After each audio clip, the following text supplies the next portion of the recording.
June 21st, 2026. Courtyard Sundaes. With the early dismissal, the morning moved in fast forward. Backpacks stuffed with artwork, kids buzzing with energy, teachers juggling end-of-year chaos while watching the clock. And then, just like that, the building emptied. By noon, classrooms sat abandoned. Chairs stacked, desks cleared, bulletin boards half-stripped for summer cleaning. Teachers drifted into the hallways with that unmistakable mix of exhaustion and relief, the kind that only comes after 9 months of nonstop motion. For the first time, they let themselves breathe. The year was officially over, the students were home, and now, finally, it was their turn to celebrate. Don stepped into the main office, pressed the intercom button, and waited for the soft click before speaking. "Good afternoon, staff."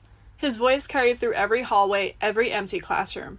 "Students are dismissed, and we are officially done for the year. When you're ready, please join me in the courtyard by the parking lot. The PTO have set up a celebration for all of you. That includes all staff and specialists. Come on out when you can." He released the button and the building fell quiet again.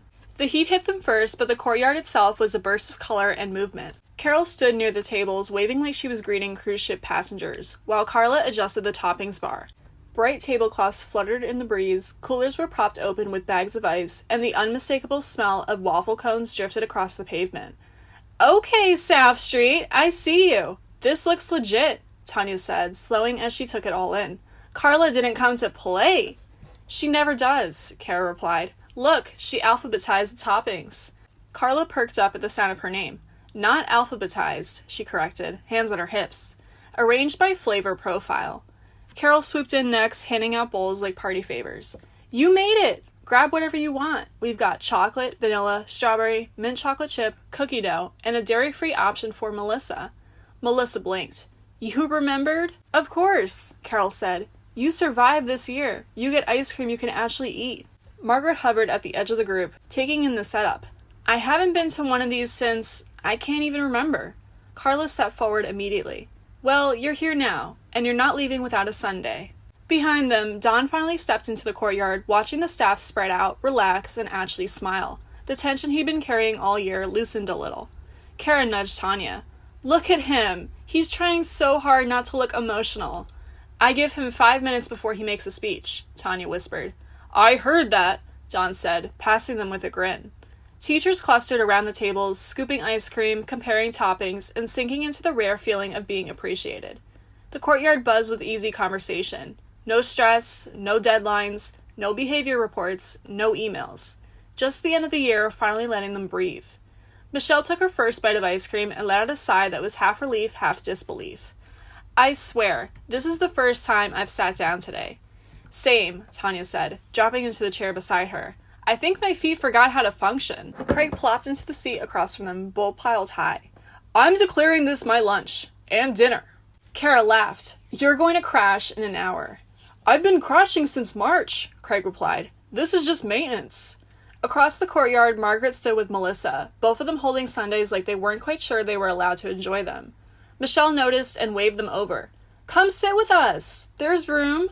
Margaret hesitated only a second before joining. "This is really lovely," she admitted. "I didn't expect all this." Don led Liz, Melissa, and Margaret toward the quieter table tucked a little away from the main cluster.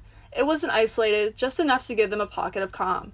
The sun hit the table at an angle that made the plastic surface warm, and Don set his bowl down with a sigh that came from somewhere deep. "Feels strange, doesn't it?" he said, glancing around the courtyard.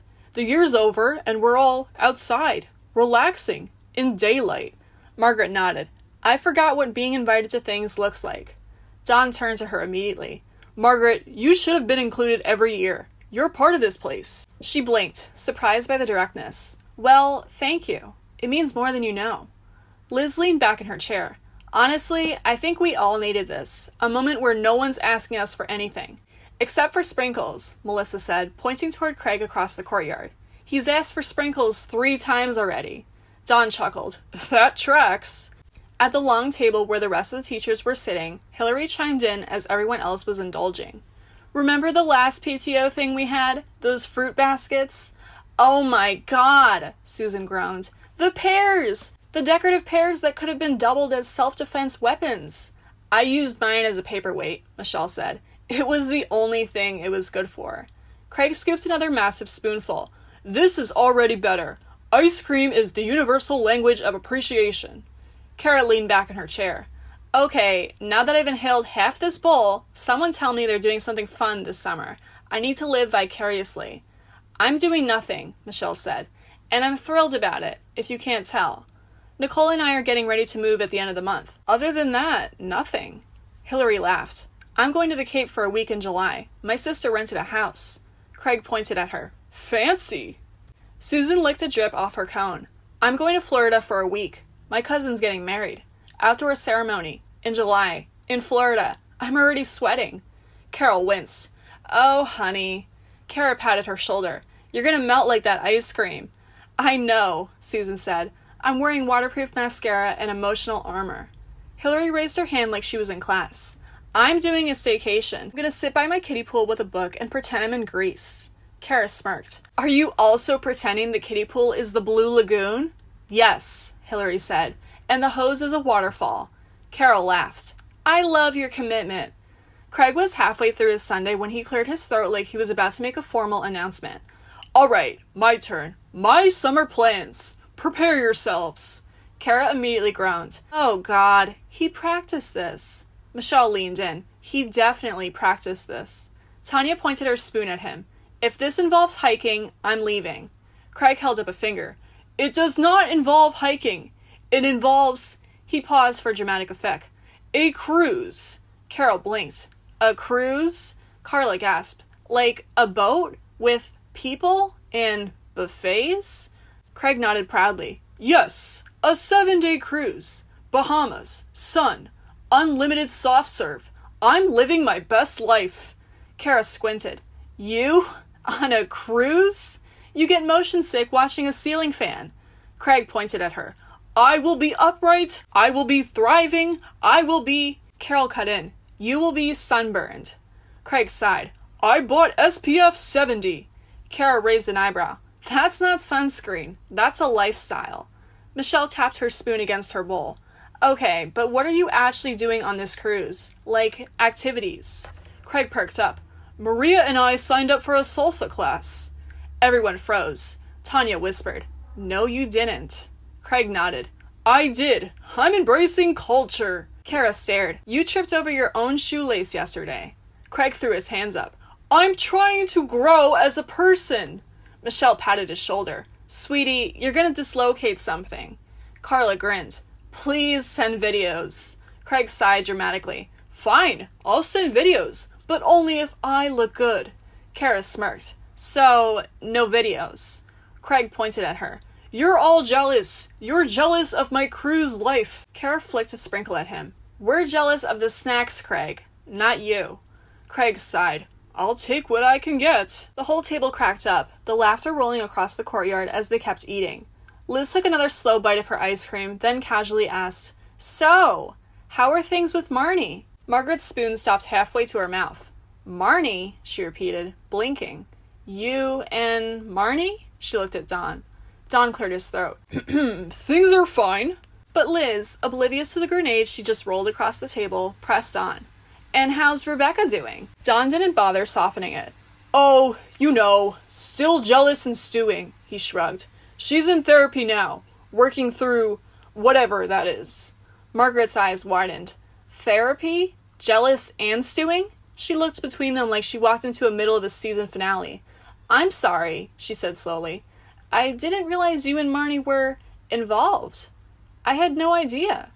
Liz instantly regretted everything. Oh, Margaret, I didn't mean to. I thought you knew. I didn't, Margaret said, voice small and steady. I'm just surprised. I'm not usually included in, well, any of the social things. She tried to smile, but it wobbled. So, I suppose I miss a lot. Melissa reached over, touching her arm gently. I'm sure it's nothing personal. Margaret nodded, though she looked unsettled, processing far more information than she'd expected to hear over a bowl of ice cream. Don lifted his spoon, trying to redirect. Let's just enjoy the afternoon, okay? No drama, no deep dives. But Margaret was still staring at her sundae, and Liz murmured under her breath. Great job, Liz. Perfect timing. Liz leaned in slightly, lowering her voice. Margaret, I'll tell you another time, okay? She whispered, trying to soften the blow she'd just delivered. Margaret's eyes fixed on Don, wide and unsettled. I just didn't realize, she said quietly.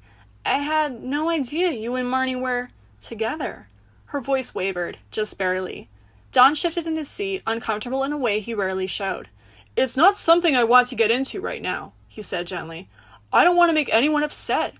Liz opened her mouth like she might try again, then shut it just as fast. She'd already done enough damage for one afternoon. Don exhaled, pushed his chair back, and stood. All right, he said, brushing his hands on his khakis as if that might shake off the awkwardness. I think I should say something to everyone.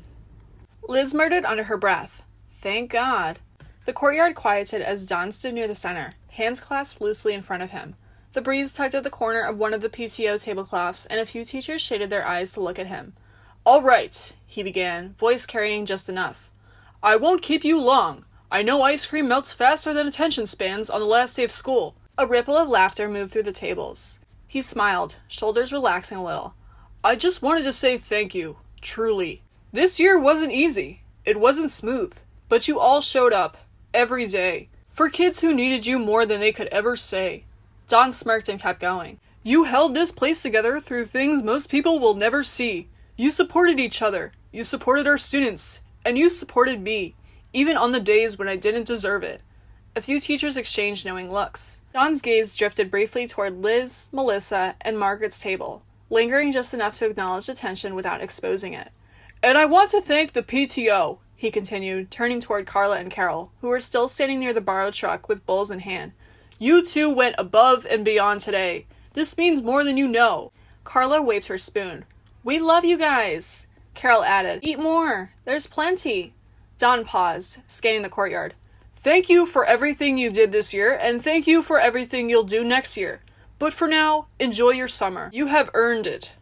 A warm round of applause rose up. Don stepped back, letting the noise wash over him, relieved to have shifted the energy, even if the knot at his own table wasn't fully untangled yet. Conversations picked up again, softer now, drifting lazily into the heat. A few teachers finished the last bites of their sundaes, setting empty bowls on the PTO tables before stretching like they'd just woken up from a long nap. Craig stood first, groaning dramatically as he pushed back his chair. All right, I'm officially clocking out for the year. Michelle rolled her eyes. You clocked out emotionally in April. Correct, he said, slinging his bag over his shoulder. And I stand by that decision. At the Paris table, Dr. P thanked Carla and Carole again before gathering her things. Miss Paddock tucked her sunglasses into her hair, waving to Melissa as she headed toward the parking lot. Mr. Foster stacked their empty bowls neatly. Liz, Melissa, and Margaret rose slowly. Margaret lingered for a moment, but managed a small nod when Don thanked her for coming. It wasn't much, but it was something. One by one, the staff crossed the courtyard. Bags slung over tired shoulders, steps unhurried for the first time in months. By the time the last few teachers reached the parking lot, the courtyard had settled into a peaceful quiet.